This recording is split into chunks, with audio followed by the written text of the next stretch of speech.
The Lowering of the Lake, Wednesday, April 20th. It was indeed very lonely in the cottage without Jarro. The dog and the cat found the time long, when they didn't have him to wrangle over, and the housewife missed the glad quacking which he had indulged in every time she entered the house. But the one who longed for Jarro, the most for Jarro, was the little boy, Per Ola. He was but 3 years old, and the only child, and in all his life he had never had a playmate like Jarro. When he heard that Jarro had gone back to Takern and the wild ducks, he couldn't be satisfied with this, but thought constantly of how he should get him back again. Per Ola talked a good deal with Jarro while he still lay in his basket, and he was certain that the duck understood him. He begged his mother to take him down to the lake that he might find Jarro and persuade him to come back to them. Mother wouldn't listen to this, but the little one didn't give up his plan on that account. The day after Jarro had disappeared, Per Ola was running about in the yard. He played by himself as usual, but Caesar lay on the stoop, and when Mother let the boy out, she said, "Take care of Per Ola, Caesar." Now, if it had been as usual, Caesar would have had obeyed the command, and the boy would have been so well guarded that he couldn't have run the least risk. But Caesar was not like himself these days. He knew that the farmers who lived along Takern had held frequent conferences about the lowering of the lake, and that they almost had settled the matter. The ducks must leave, and Caesar should never more behold a glorious chase. He was so preoccupied with thoughts of this misfortune that he did not remember to watch over Per Ola. And the little one had scarcely been alone in the yard a minute before he realized that now the right moment was come to go down to Takern and talk to Jarro. He opened a gate and wandered down towards the lake on a narrow path which ran along the banks. As long as he could be seen from the house, he walked slowly, but afterwards he increased his pace. He was very much afraid that his mother or someone else should call to him that he couldn't go. He didn't wish to do anything naughty, only to persuade Jarro to come home, but he felt that those at home would not have approved of the undertaking. When Per Ola came down to the lake shore, he called Jarro several times. Thereupon he stood for a long time and waited, but no Jarro appeared. He saw several birds that resembled the wild ducks, but they flew by without noticing him, and he could understand that none of them was the right one. When Jarro didn't come to him, the little boy thought that it would be easier to find him if he went out on the lake. There were several good craft lying along the shore, but they were tied.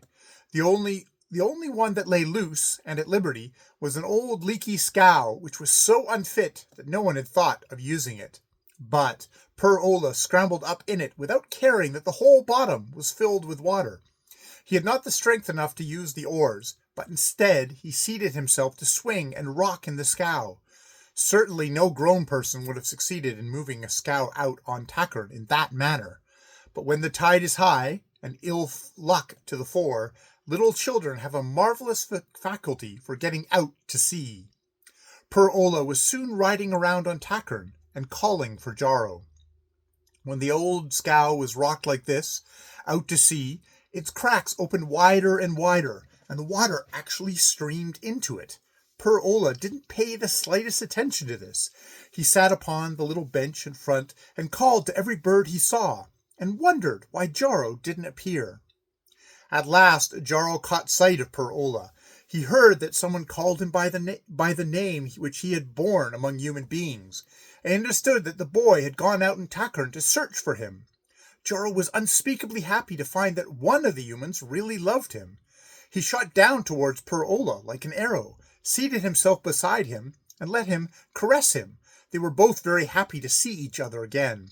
But suddenly Jarro noticed the condition of the scow. It was half filled with water and was almost ready to sink. Jarro tried to tell Per Ola that he, who could neither fly nor swim, must try to get upon land. But Per Ola didn't understand him.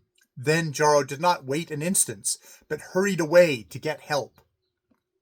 Jarro came back in a little while and carried on his back a tiny thing who was much smaller than Per Ola himself.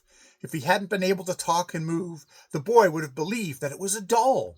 Instantly, the little one ordered Per Ola to pick up a long, slender pole that lay in the bottom of the scow and try to pole it towards one of the reed islands. Per Ola obeyed him, and he and the tiny creature together steered the scow. With a couple of strokes, they were on a little reed-encircled island, and now Per Ola was told that he must step on land. And just the moment when that Per Ola set foot on land, the scow was filled with water and sank to the bottom. When Per Ola saw this, he was sure that his father and mother would be very angry with him. He would have started to cry if he hadn't found something else to think about soon, namely a flock of big gray birds who lighted on the island. The little midget took him up to them and told him their names and what they said, and this was so funny that Per Ola forgot everything else. Meanwhile, the folks on the farm had discovered that the boy had disappeared and had started to search for him. They searched the outhouses, looked in the well, and hunted through the cellar. Then they went out onto the highways and bypaths, wandering to the neighboring farm to find out if he had strayed over there, and searched for him also down by Tackern. But no matter how much they sought him, they did not find him. Caesar, the dog, understood very well that the farm folk were looking for Per Ola. He did nothing to lead them on the right track. Instead, he lay still as though the matter didn't concern him. Later in the day, Per Ola's footprints were discovered down by the boat landing, and then came the thought that the old leaky scow was no longer on the strand. Then one began to understand how the whole affair had come about. The farmer and his helpers immediately took out the boats and went in search of the boy. They rowed around on Tackern until way late in the evening, without seeing the least shadow of him. They couldn't help believing that the old scow had gone down, and that the little one lay dead on the lake bottom. In the evening, Per Ola's mother hunted around on the strand. Everyone else was convinced that the boy was drowned, but she could not bring herself to believe this.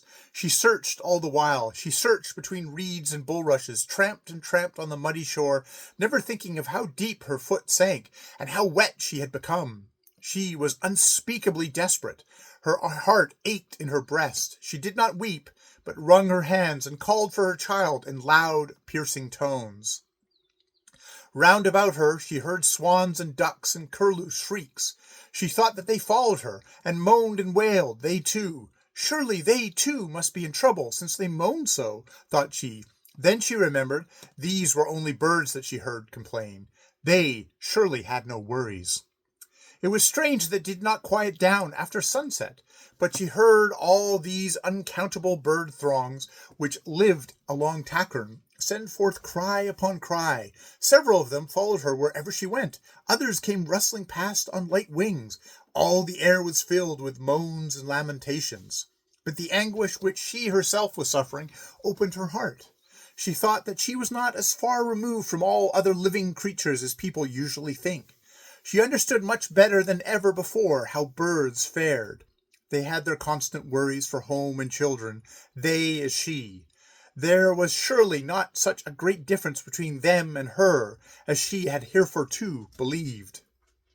Then she happened to think that it was good as settled that these thousands of swans and ducks and loons would lose their homes here by Tackern.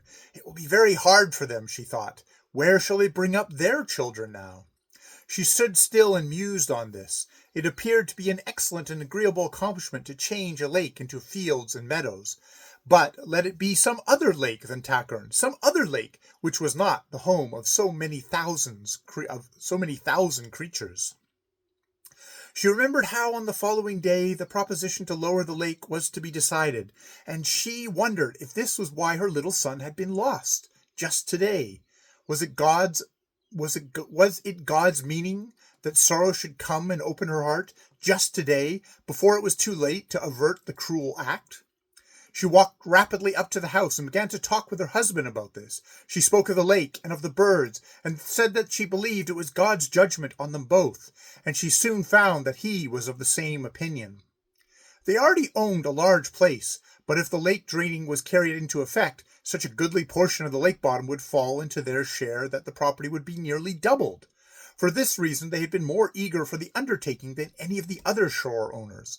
The others had been worried about expenses and anxious lest the draining should not prove any more successful this time than it was the last. Per Ola's father knew in his heart that it was he who had influenced them to undertake the work. He had exercised all his eloquence so that he might leave to his son a large farm, as large again as his father had left to him.